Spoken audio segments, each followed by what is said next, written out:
betapa sulitnya mencari orang yang bukan sekedar bisa dipercaya, tetapi bisa bekerja dengan efektif dan efisien. Konteks inilah yang memberi tempat pada dua perempuan hebat menjadi menteri terbaik Jokowi, Sri Mulyani dan Retno Marsudi. Sulit dipungkiri, keduanya adalah tandem paling membanggakan dalam kabinet Jokowi. Yang satu urusan daleman, urusan keuangan negara yang sangat dinamis dan selalu bikin kaget itu. Sedangkan yang satunya mengurus urusan luar, hubungan luar negeri yang tanpa kita sadari sedang masuk pada periode tersulitnya. Di luar kabinet, sangat banyak figur perempuan yang muncul di permukaan. Mereka merupakan kekayaan laten dan tersembunyi, namun alam semesta memberinya kesempatan naik ke permukaan. ITB dan UGM muncul sebagai pelopor, membuktikan bahwa di kedua PTN tersebut, kesadaran bahwa perempuan adalah pilar lembaga, sosok pemersatu, manajer yang handal sekaligus tukang bersih-bersih adalah sebuah kebutuhan konkret dan nyata. Bagaimana dengan sosok Puan Maharani? Puan, dalam dunia politik Indonesia kontemporer, dianggap sebagai sosok terdepan yang dianggap memiliki potensi untuk dicapreskan.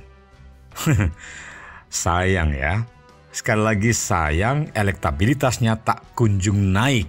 Bahkan kalah jauh dari Ganjar Pranowo yang merupakan kader partai seinduk.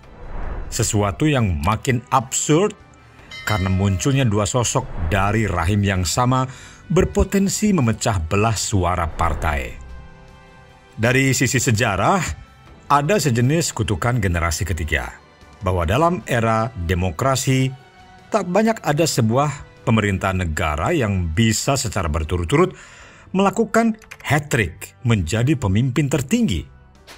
Kalau seorang pemimpin berhasil mengkloning dirinya pada sosok anaknya, itu sudah biasa. Bahkan negara adidaya dan acuan demokrasi global seperti Amerika Serikat pun pernah terjadi pada sosok George Bush senior dan junior. Sayang citra keduanya sangat buruk. Keduanya akan selalu diingat baik oleh sejarah dunia maupun Amerika sendiri sebagai tangan berlumuran darah. Merekalah inisiator yang membuat Amerika sebagai agen invasi militer di banyak negara, terutama di negeri-negeri Muslim. Ya, mungkin hanya di India yang pernah terjadi, kepemimpinan dinasti berhasil terjadi di era modern yang demokratis. Ketika Jawaharlal Nehru menelurkan anak Indira Gandhi yang kemudian kelak digantikan cucunya Rajiv Gandhi, lalu estafet ini pernah dipaksakan turun pada sang istri, yaitu Sonia Gandhi, yang notabene sesungguhnya adalah warga asing keturunan India. Tapi hal ini terjadi karena masalah emosional dan romantisme. Tragisnya, Indira sang ibu dan Rajiv sang anak mati, dibunuh rival politiknya. Dalam konteks Soekarno Mega Puan, sisi tragis itu juga ada. Tapi tidak berujung dengan kematian. Justru pada konteks Soekarno dan Mega, sisi tragis peristiwa penyingkirannya dianggap sebagai alasan yang membuat sejarah memberi tempat pada keduanya. Tapi akan mengalami jalan terjal karena ketiadaan momentum yang sama pada diri Puan Maharani. Ya, karena kebetulan bapak saya adalah juga orang pertama di Republik Indonesia ini, dan beliau adalah proklamator bangsa, bapak bangsa. Jadi banyak sekali yang saya pelajari dari beliau. Maka yang paling utama menurut saya, apalagi kalau kita ingin menjadi orang politik, maka dalam kehidupan kita harus bisa menyelaraskan kehidupan kita itu. Kenapa ya pikiran Bung Karno itu seperti sampai hari sekarang, itu seperti orang masih malu-malu kucing. Saya sampai suka berpikir bapak saya tuh salahnya opo toh.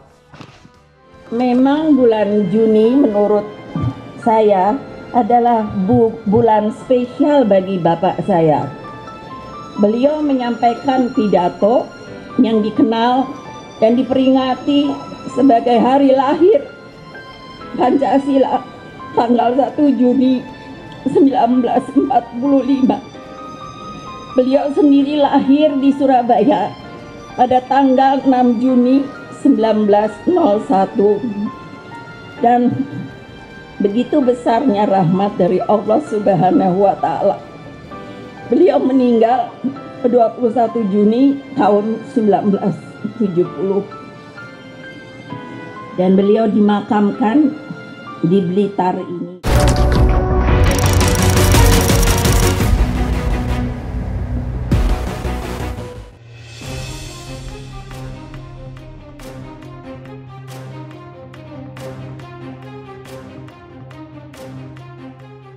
Dalam konteks politik Indonesia, terutama setelah era reformasi, fenomena playing victim adalah metode paling ampuh untuk mengangkat nasib, dukungan publik, dan elektabilitas seorang tokoh. Pelopornya tentu saja SBY yang terlalu mencolok terlihat murni sebagai by design. Ia sengaja melawan Megawati, sedikit berbohong untuk dijudge tidak bisa dipercaya. Lalu ketika ia disingkirkan dengan wajah sendu mendayu tanpa perasaan bersalah, ia keluar dari kabinet lalu membangun partainya sendiri. Karena itulah kelak ia dikenal sebagai The Lonely President, presiden yang kesepian. Tak ada yang mengenangnya secara terhormat.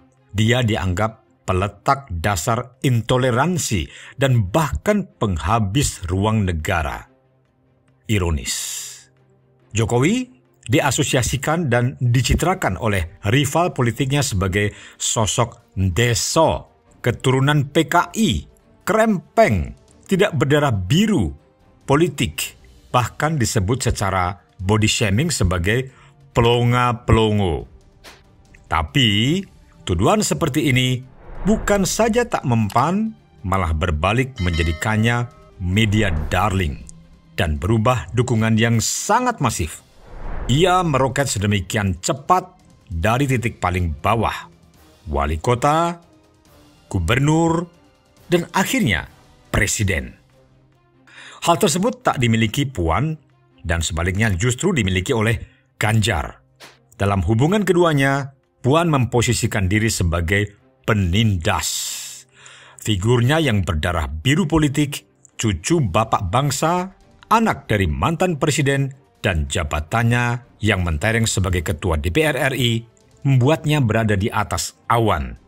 Dia duduk dalam singgasana kekuasaannya dengan wajah yang angkuh.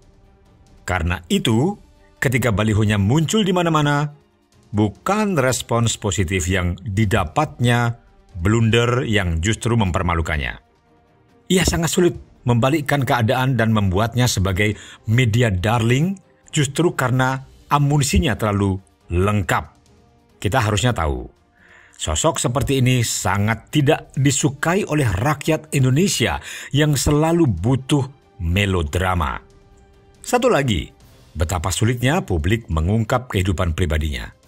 Tradisi kawin cerai yang entah kenapa justru menjadi obat kuat dibanding kartu mati. Pada Soekarno, baru jua setelah ia wafat, kegemarannya kawin cerai dipersoalkan secara serius. Itu pun sekedar romantisme yang berbingkai cerita-cerita cinta yang melodius dan mengiris-iris sebagai seorang Don Juan daripada sebuah petualangan politik dalam bentuk lain.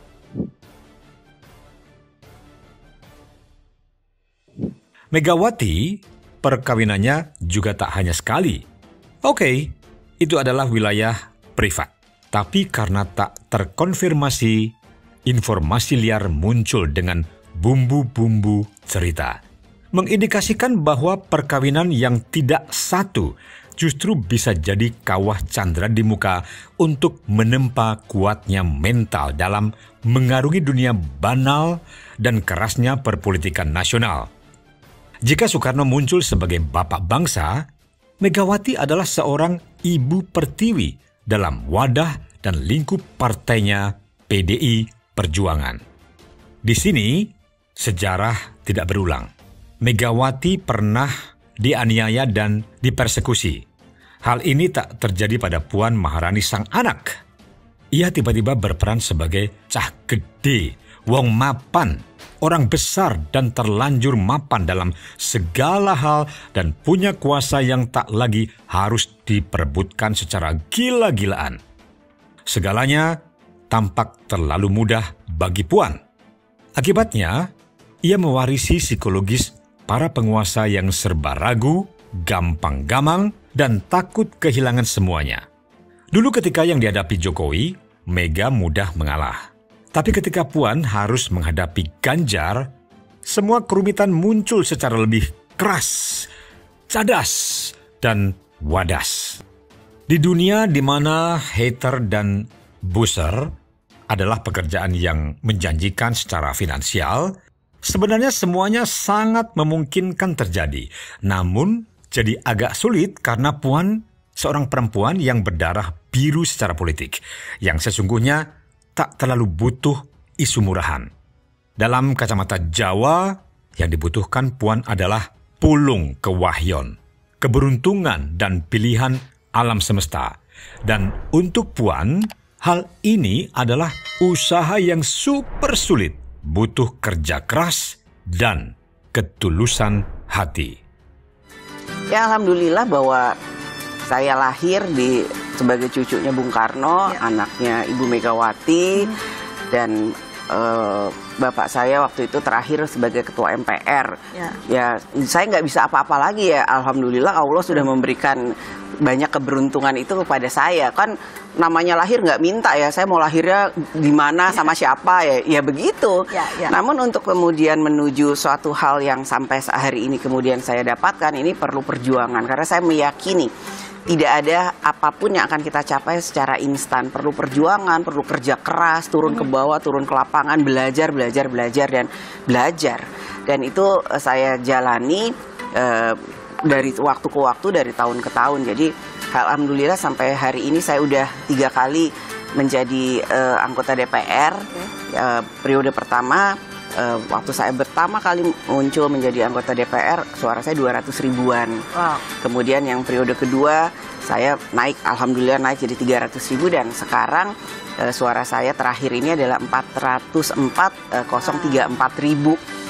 Nah, mana katanya ini merupakan satu-satunya perolehan suara secara nasional selama pemilu di Indonesia pernah diadakan. Dan untuk jalan menuju ke situ, wah itu luar biasa buat saya. Saya harus katakan luar biasa. Pengalamannya, dinamikanya luar biasa. Tapi ya memang harus dijalani.